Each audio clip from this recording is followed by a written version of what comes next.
Gloire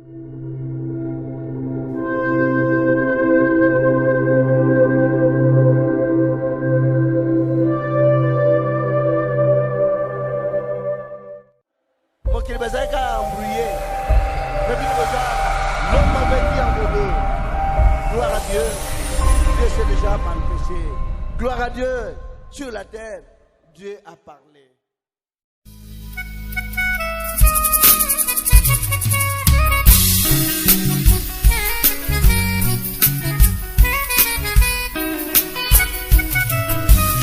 Bonjour et bienvenue à tous. Dieu créa les mondes et toutes les choses qui y sont, telles que la faune, la flore, ainsi que les hommes. Du point de vue de l'évolution du monde, les hommes ont eu à créer des secteurs clés pour survenir à leurs besoins quotidiens. Ainsi, nous pouvons citer la technologie, l'informatique, la médecine et bien d'autres encore. Cependant, la médecine est divisée en deux branches. D'un côté, nous avons la médecine moderne et de l'autre, nous avons la médecine traditionnelle. Ces deux nous apportent des solutions adéquates à notre santé. Néanmoins, au cours de notre vie, nous avons certains phénomènes divins qui se manifestent aussi à notre santé, entre autres des guérisons, des miracles ainsi que des délivrances. Tout prophète qui est véritablement envoyé par Dieu doit avoir un symbole comme les prophètes Moïse avec sa canne et les prophètes Élie avec son menton. Et aujourd'hui, nous avons les prophètes Condé Polo Dominique avec le J.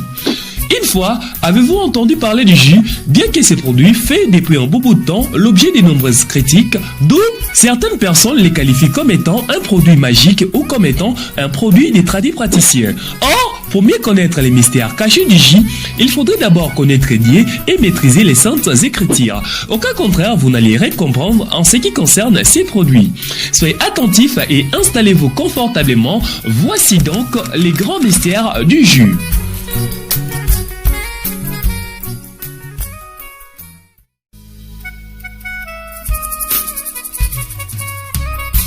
Numéro 1, son origine.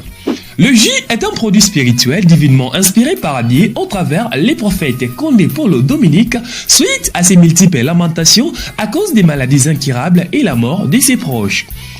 Le jus existait depuis longtemps et il a été utilisé par des hommes anciens. Juge chapitre 6 verset 19 à 21. Gédéon entra, prépara un chevreau et fit avec un effort de farine des pains sans levain. Il mit la chair dans un panier et le jus dans un pot et les présentant. L'ange de Dieu lui dit, prends la chair et les pains sans levain, pose-les sur les rochers et répands le jus. Et il fit ainsi. Cela était une recommandation de l'ange chez Gédéon. Comprenez un peu ceci, lorsque l'ange avança l'extrémité du bâton qu'il avait à la main, il s'était élevé du rocher en feu. Donc, cela nous prouve qu'il y avait la présence d'un produit inflammable dans le jus que Gédéon avait répandu. En 1990, les prophètes Condé avaient reçu la visite de l'Éternel dans une vision d'où l'Éternel lui avait intimé l'ordre de préparer un remède selon les modèles voulus par lui-même, le Dieu à tout-puissant. Numéro 2, les sortes de jus. En ce moment, nous avons 4 sortes de jus qui ont tous un même fonctionnement, mais chacun d'entre eux a sa particularité, telle que le jus en pétrole qui est souvent utilisé comme un antibiotique et un anti-inflammatoire. Le jus à base de l'eau de coco. Celui-ci est utilisé en cas de perte de vitamines et pour certaines valeurs nutritives internes ou externes du corps humain. Le jus à base du lait. Ce jus est utilisé comme un adoucissant en cas de gastrite. Et enfin pour terminer, nous avons le jus à base du miel. Ce dernier est utilisé comme un antidote en cas d'empoisonnement. Numéro 3, son rôle. Le jus a pour rôle de détruire toutes sortes d'inflammations internes ou externes du corps humain. Il a également pour rôle de régénérer les cellules affaiblies ou atteintes du corps, mais aussi pour redonner la bonne santé. Numéro 4, son objectif. Le jus guérit toutes sortes de maladies incurables, même celles d'origine démoniaque, satanique ou maléfique. Le jus expulse des mauvais esprits et des mauvais sorts. Numéro 5, observation. Le jus est un produit multithérapie qui contient notamment beaucoup de vitamines selon les rapports du ministère de la Recherche scientifique. Si on expérimentait des individus et que l'un on lui donnait à boire un verre de pétrole et l'autre un verre du jus en pétrole, selon votre conception, lequel d'entre eux pourra survivre? Dans ces cas, les témoignages peuvent vous éclaircir. Le jus est un produit qui agit puissamment dans l'organisme humain selon la quantité consommée. Toutefois que vous en ferez usage, il faut avoir la foi. Au cas contraire, le jus n'agira pas. Ces produits guérissent toutes sortes de maladies internes tout comme externes, psychosomatiques et sataniques. Signalons également que le jus est utilisé dans tous les domaines et dans toutes les circonstances qui peuvent nous arriver au cours de notre vie sur cette terre. Autre chose, méfiez-vous de toutes personnes qui disent et témoignent les mal de ce jus. Si tous ces individus malveillants s'éloignent de ces produits parce qu'ils savent que, eux-mêmes, dans ces produits, l'Éternel agit très rapidement pour l'amour de ses serviteurs. Ésaïe chapitre 65, verset 8.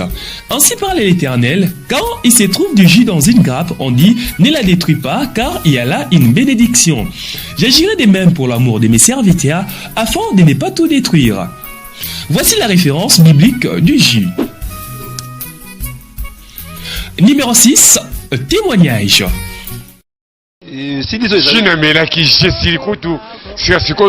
Papa qu'on ne fait pas ça. Ton de sucre et diabète est à 261. T'as abandonné au mélange. N'a eu ressentir que changement est côté. La première séance, la première séance à J, les restaurants comme il y a 171. T'as la preuve en Goana. Na 171. N'a continué J, et il y a quitté la tombe normale pour la jango c'est une maladie. Sur le côté, n'a connu comme la yango peut vous sentir que oui. Papa Zolo Babu Solo. Boutala.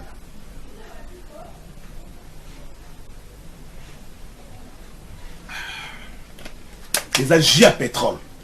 Pétrole est bomaka. Mais oyo est bomaka. Dans tous les prophètes, yo ozu mayelo ya osala G s'il sabato maladie bele otangi ninga yawa. Abi eza révélation na kati ya Bible. Ésaïe 65 verset 8. Okomona yango nzama lobeke o amoni J a détruire yango te. Eza na bon moi. Je ndé bilisinaï. Na continue ki J nanga bandeko.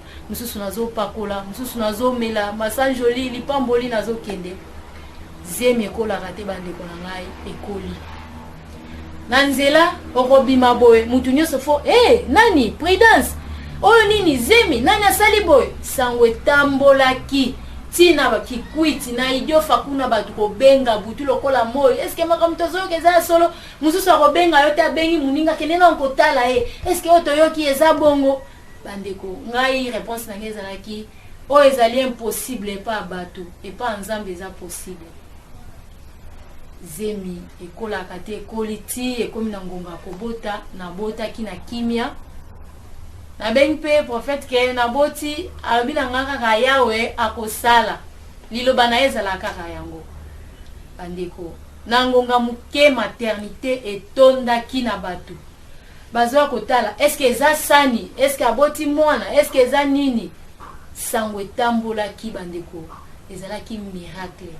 Na ebisi bino kezali grâce na J na libonde li lipamboli ya prophète Konde o nzamba tiaki liboso na ngai po avant ça na tambola ki pe bisika mususu na kenda ki mes solutions ezalaki te mais à partir à J na ngala zaki komela na lipamboli ya mutu na nzambe lelo na komi na mwana azana 4 ans andeko botela na mwana mwasi wazaki na ba trompe te aboti mwana boye botela mwana bandeko na ngai pasi esengo nazaki nango bandeko jour na botaki na sala 3 jours nazolala te nazondima te ke nakokaki kobota bandeko na ngai botala nanu mwana oyo abotami na mama oyo aza na trompe te bandeko likambo ya kokamwa esengo esalaki nga me soki nazotala mwasi oyo azangai batrompe bandeko na ngai batrompe nyonso mibale ezalaka te me naye kobota bino moko bomoni mwana esalaka nga na esengo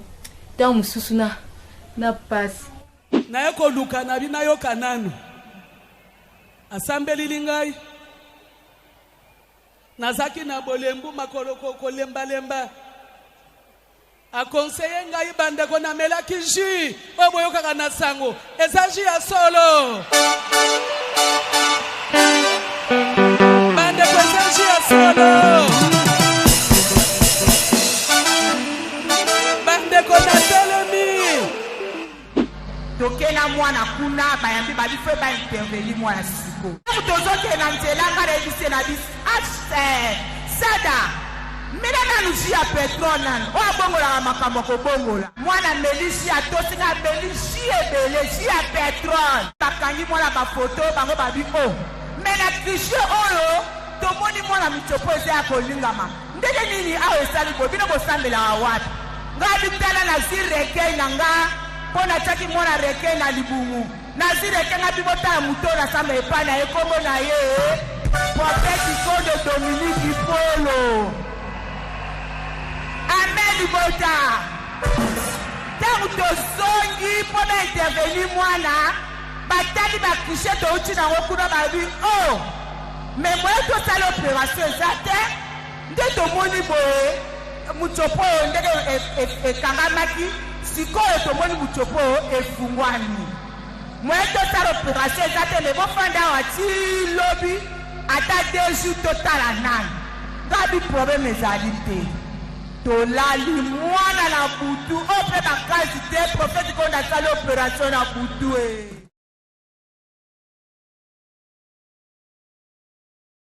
liwa ezangaka te ezalaka nabi te ke jio oyo esisa liwa nabi jamais na te jamais ke jio oyo eye koarrete liwa eza obligatoire soki kola si akanaki mpona vi ya motu ke date wana okende tobi te ke soki nzambe asi akanaki date boye motu akokende bo amela ji po ji elongola liwa non donc liwa ebanda okontinue nango me maladi bakandeli motu na ndenge ya mabe aza na 100 ans me bakandi kolongola na 30 ans akokoma ti 100 ans na ye. Voilà, j'ai misala yosala wana. Et pour arrêter la mort. Et bundi ça rappelle liwate.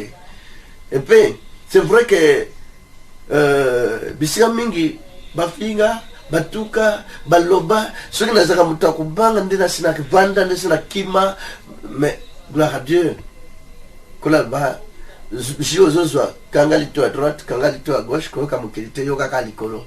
Et on a tcha toujours boyé na waka likolo peu misala les ont réalisé sur le terrain mais ça incommensurable misala minene ya kosakanate gloire à Dieu bo bandi bango kola pambola bino bon bo bandi bango te na obligé bino te na ko obligé pe moto te c'est impossible batu mingi bazobika de part et d'autre partout dans le monde entier sur Jésus kende et na ba ndele bazaka nango ba melaka ngo surtout toyaka na bilingi tant to voyage ndina ko ta bilingi oh madame mundele wa témoigner en Afrique du Sud que jio na tambla no na bocal même na mosala sur mutalobi na zabalade ba collègue na ba mundele na zuiji na pakoli quelque temps yo na biki mais ikamusa inga oh nabi obi nini ce ji na tambla na ngombe na mosala collègue